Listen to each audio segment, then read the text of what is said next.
ஓம்.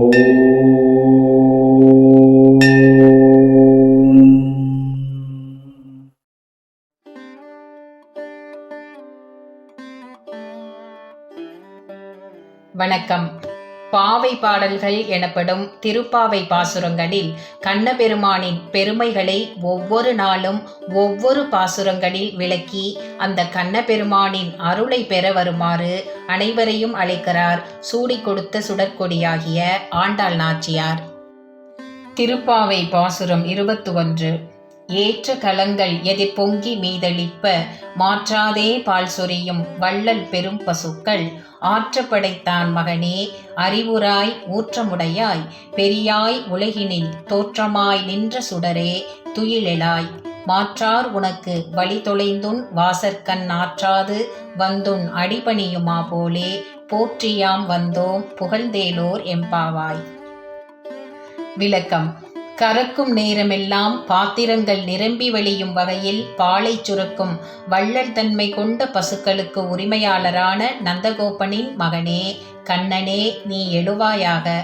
வேதங்களால் போற்றப்படும் வலிமையானவனே, அந்த வேதங்களாலும் அறிய முடியாத பெரியவனே, உலகிற்கே ஒளி காட்டும் சுடரே துயில் எழுவாயாக.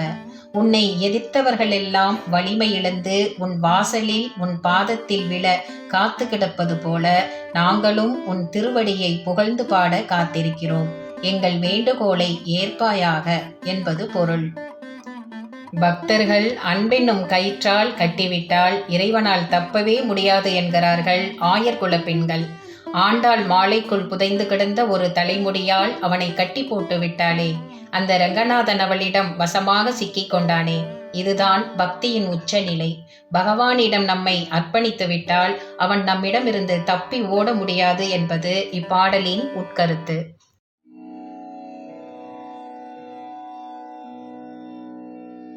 போற்றி என் வாழ் முதல் ஆகிய பொருளே புலர்ந்தது பூங்கலர்க்கு இணை துணை மலர் கொண்டு ஏற்றி நின் திருமுகத்து எமக்கருள் மலரும் எழில் நகை கொண்டு நின் திருவடி தொழுகோம்.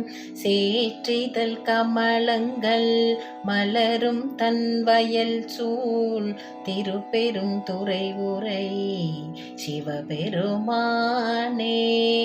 ஏற்றுயர் கொடி உடையாய் எமை உடையாய் எம்பெருமான் பள்ளி எழுந்தருளாயே. சிவம் கிரியேஷன் சேனலை லைக் பண்ணுங்க, ஷேர் பண்ணுங்க, சப்ஸ்கிரைப் பண்ணுங்க.